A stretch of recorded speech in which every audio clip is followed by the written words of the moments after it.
3 KG গরম পানি দ্বারা 500 গ্রাম বরফকে গলানো সম্ভব কিনা।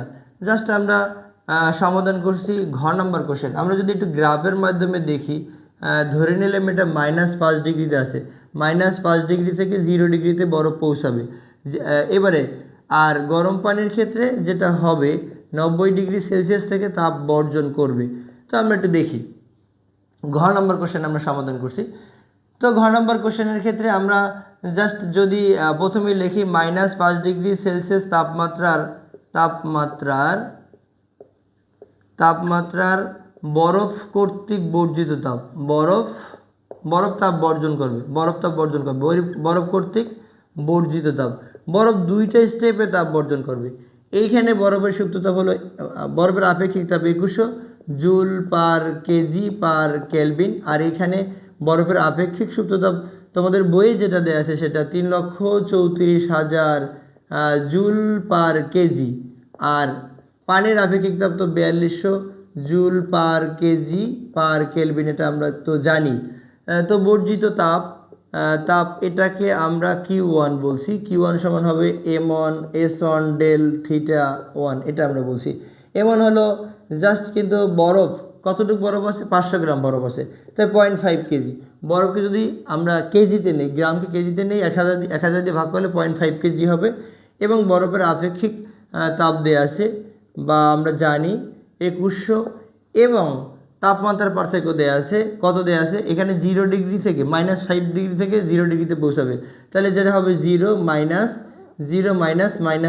এটা হবে।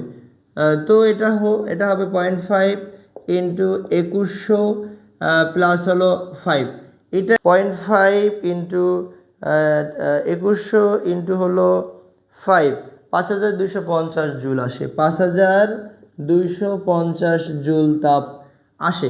এবারে 0 ডিগ্রি সেলসিয়াস তাপমাত্রার বরফ কর্তৃক গৃহীত তাপ, 0 ডিগ্রি সেলসিয়াস তাপমাত্রার বরফ কর্তৃক গৃহীত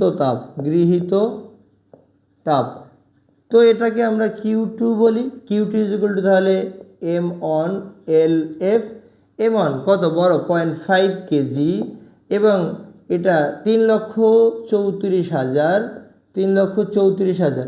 তাহলে আমরা কত পাই, অর্থাৎ বরফের আপেক্ষিক সুপ্ত তাপ।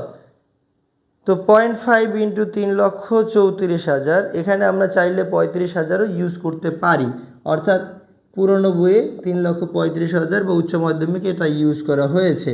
তো যদি আমরা 3,34,000 ইউজ করি তাই 1,67,000।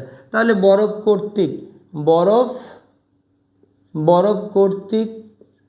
কর্তৃক মোট গৃহীত তাপ, কতটুকু তাপ গ্রহণ করবে, গৃহীত তাপ ইকুয়াল, এটাকে যদি আমরা জাস্ট কিউ বলি, কিউ যেগুলো হবে দুইটার যোগফল, কত হবে 5250 যোগ হচ্ছে 1,67,000।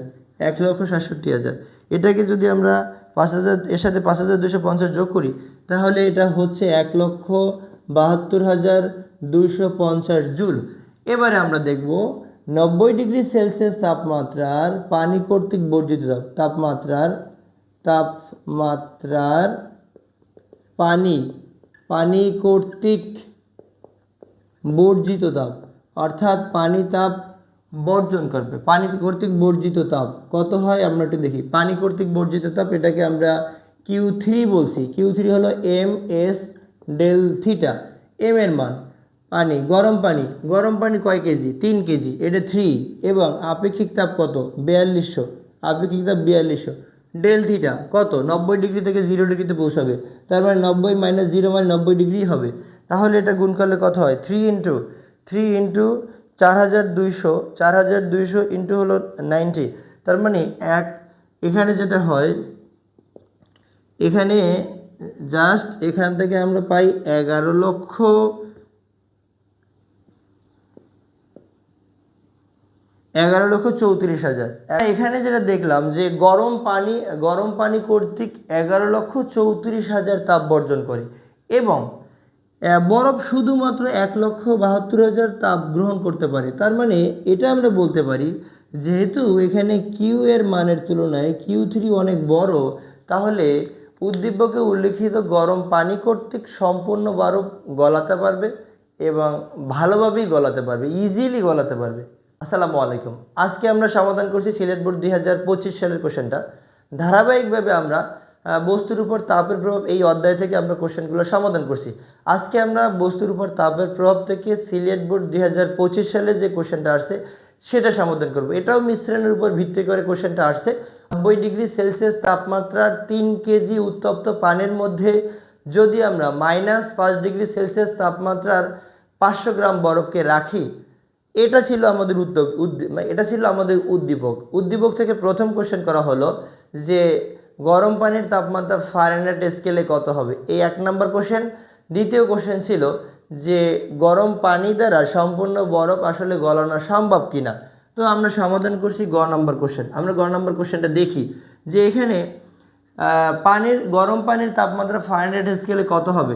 ফারেনহাইট স্কেলে সেলসিয়াস স্কেলে পার্ট দেয়া আছে, টি.সি ইকুয়াল দেয়া আছে 90 ডিগ্রি সেলসিয়াস।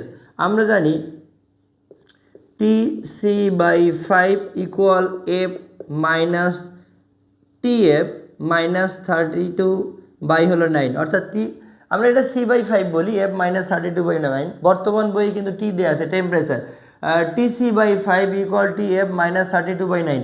তো এখান থেকে আমরা জাস্ট TC এর মানটা ইউজ করব। TC হলো 90 ডিগ্রি বাই 5 আর এখানে হলো 9, TF মাইনাস 32 কাটলে এটা 18 হয়, জাস্ট 18। তার মানে এখন যদি আর গুণন করে দেই তাহলে 5 18 হবে 90। তার মানে এটাকে যদি বাম দিকে নিয়ে আসি, TF minus 32 TF minus 32 equal হলো এই যে 18 হলো, 18কে যদি 9 দ্বারা গুণ করি, 8 নং 72, 72 এর 2 হাত থাকে কত 7, জাস্ট 9 1 9, 9 আর 7 হবে 16, এখানে 162 হলো জাস্ট। তাহলে আমরা TF ফারেনহাইট স্কেলের পার্ট বের করতে চাই, 162 যোগ হলো 32, তাহলে কত হয়, এখানে 4 9 194 ডিগ্রি ফারেনহাইট হলো।